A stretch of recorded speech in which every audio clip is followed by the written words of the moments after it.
Hi friends, near and far. I hope you're all doing well, regardless of where you are or what your life looks like right now. Um, I've been having a lot of contemplation and thoughts as we are in lockdown here in Canberra. It's mainly been positive for me, but there have also been some very unpleasant observations and realizations I've had lately.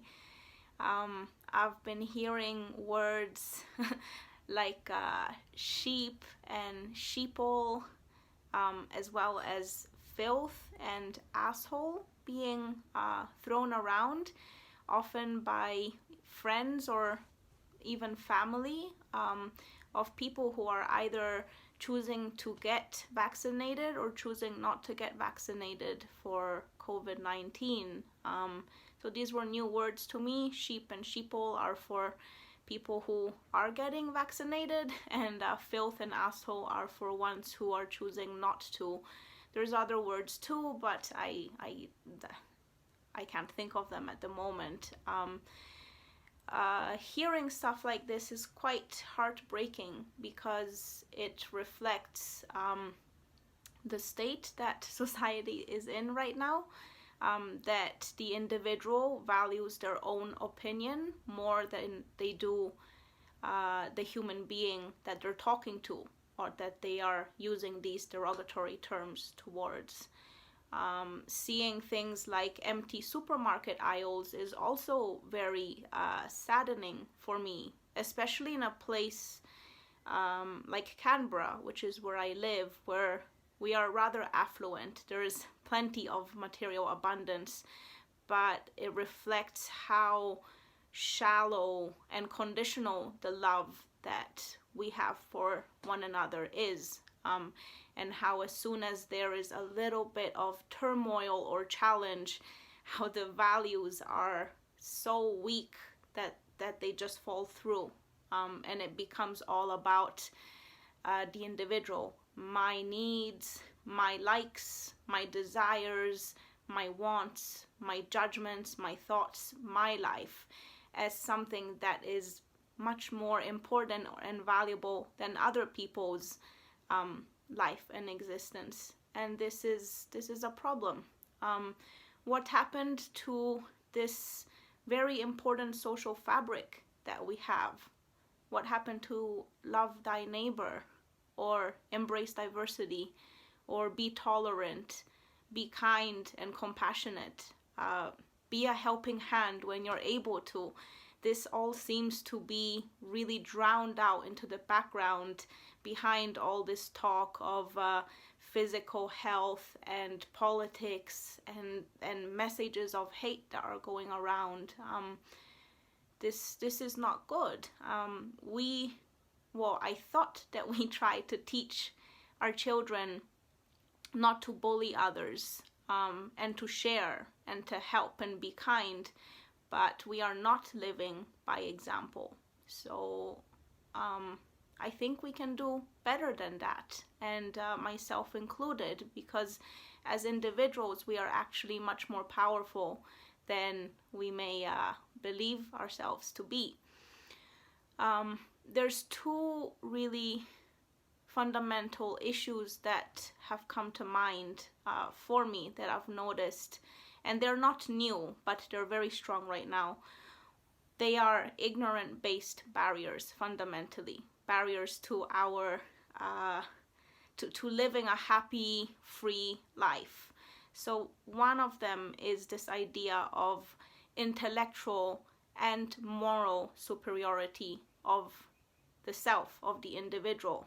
So my ideas, my values are more valid and meaningful and important than anyone else's. So if someone does not share my views, they are lesser than me. And that brings me to the second one, the second ignorant-based barrier, which is creating a negative narrative of the other. So the other is the one who does not share my views, my resources, my ideologies. So they will be negative. They'll probably be immoral and evil, even potentially, and lesser than me. So their life is probably worth less than mine. They could be punished or suffer or locked up, and it would not be the same as me having a negative consequence because I am better, or my ideologies make me better. And this is ignorance. It's not true. It only creates more division, more ignorance, which breeds hate and suffering. So these two ideologies, that of having a moral and intellectual superiority of the individual and creating a negative narrative of the other, they go really well hand in hand, and they are very powerful as well as dangerous. So we want to try to really guard against that, as tempting as it is. It is the glorification of your own ideologies that really have that potential to give birth to evil in the world. And you can look at this phenomenon happening historically in the past, but also in the present and in different parts of the world. So we really have a duty as individuals. We are much more powerful as an individual than many of us can imagine. And that duty is to guard against heavy judgment and having that judgment create more division, because that's when things really go to shit, so to speak. We don't want that, and we cannot blame politicians or other people for our own actions. Of course, there are powerful people making horrible decisions in the world, but that's not within our frame of control. What is our own actions, and how do we improve that? COVID really seems to have exposed really deep-seated issues, both in the individual as well as in the collective. So we have a responsibility over what thoughts we are going to choose to cultivate. Are they going to be thoughts that bring more suffering to others and also to ourselves, or are they going to be thoughts that bring not just hope but actual abundance and positivity? And it could sound to you like, oh, this is fluffy talk, have positive thoughts, but actually your thoughts are very, very powerful, because they are what create the world that you live in. This is because your thoughts, like take any thought that you have, is going to create an emotion within you, and that emotion will create a reaction.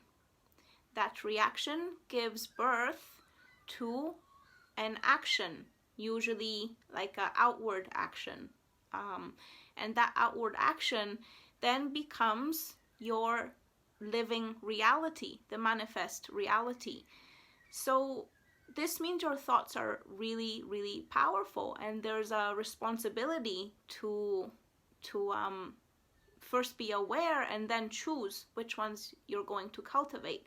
And this is really, really awesome news, actually, because it means that you have the power to choose if you're going to contribute towards more good, towards more love, towards more abundance, or towards more hate and evil, so to say.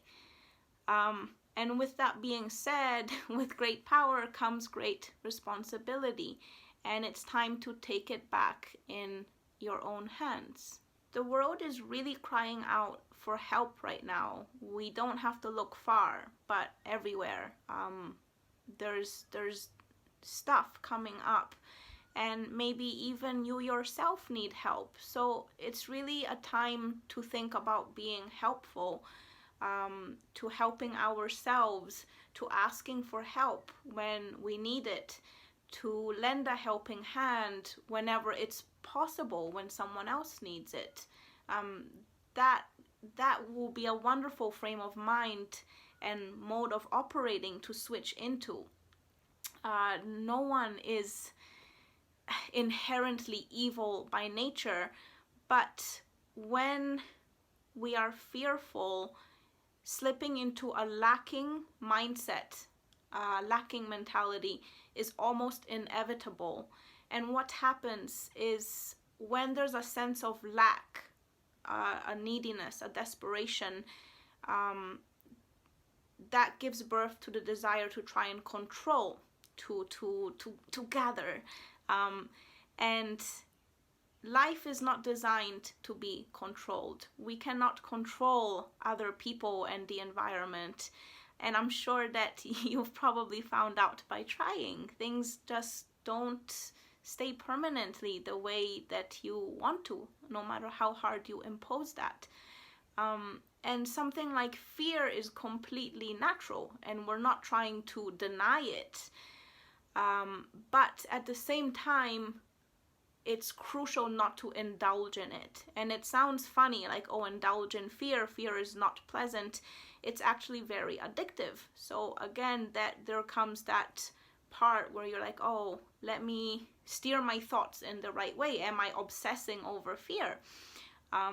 Because a lot of people live in fear, and there's a kind of warped pleasure behind it, and that's not good, to say the least. Fear is something that has to be worked on and not avoided. When you avoid it, it only grows. So one very prevalent form or behavior of fear right now all around us is judgment. And it is a fear, but it can be a bit more subtle. So what kind of fear lies behind a negative judgment? Maybe a fear of not being enough, not having enough, or that another is more worthy than you, or me, of course, of anyone. So fear in its different forms and expressions, it's really useful actually, because it shows us our weak links. And that's good, because once it points that thing out, you go, there it is. Now I can take the necessary steps to overcome this. So it should eventually be an empowering thing. And if we want to have a practical way of addressing this within ourselves, then one way could be that the next time you have a really strong, agitated, negative opinion of something or someone, of course, take a step back and ask yourself, where is this coming from? What deeper place are these thoughts coming from? So you can start to identify and overcome those weak links rather than indulge in them and feed them, because that's where the addictive tendencies come, and we can do better than that, right? And essentially, I really believe that it is our birthright to be free, to let go of all these things that weigh us down, that create more ignorance and more division. And it's time to really step up to be the best version of yourself. All of us individually need to do this. So another practical practice can be to actually list what qualities make up this best version of myself or of yourself. What do they look like? I highly doubt they include judgment and anger and insecurity and hatred and fear and arrogance. They probably don't include any of those. You could actually list both, which are not serving that best version of myself and which ones are. And how do I start to live day by day more the positive qualities, the human that I want to be. So I want to invite a question that is really close to my heart. What does your higher self look like? And what steps do you or can you take to move towards that higher self? I would love to hear that. So that's it from me for today, and I send you all lots of love. Thank you.